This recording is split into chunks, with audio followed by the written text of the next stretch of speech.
Let's begin with a breaking update as Trump's Treasury chief has slammed the India-EU free trade agreement, saying that Europe has put trade over Ukraine, as US Treasury Secretary Scott Bessent has said that he was disappointed by Europe's decision to move ahead with the agreement, which India and EU finalised after years of negotiations.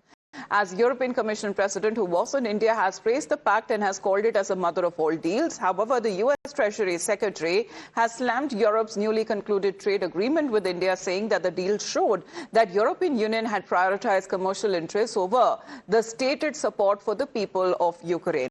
Well, let's connect with Srinjoy on this. Srinjoy, good morning. Here is the US expressing disappointment again.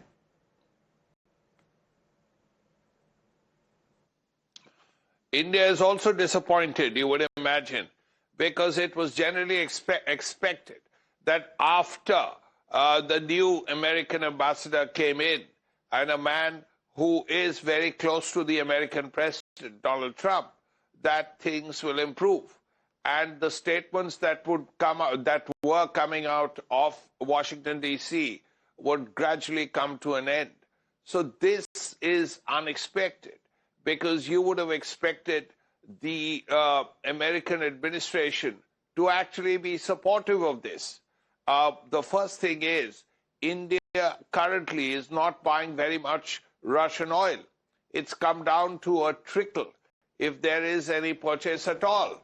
So if that is so, then it's not that India is buying Russian crude oil, refining it, and selling it to either America or, for that matter, Europe.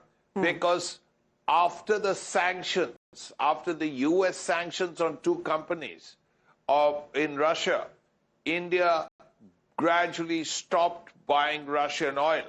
So as a result, this issue of Russian oil is not really very germane. And while Secretary Bessent has said what he has, it is only going to be disappointing in India. But that apart, India hopes for better ties with America in the future, in the near future. Yes. And let's not forget what the new American ambassador to India said, that President Trump will be in India either later this year or next year. And as far as President Trump himself is concerned, time and again, he has praised the leadership of Prime Minister Narendra Modi and has called him as his friend. Thank you very much, Srinjoy, for joining us here on the broadcast. Let's now talk about the shocking news that came in yesterday. The last rites of the Maharashtra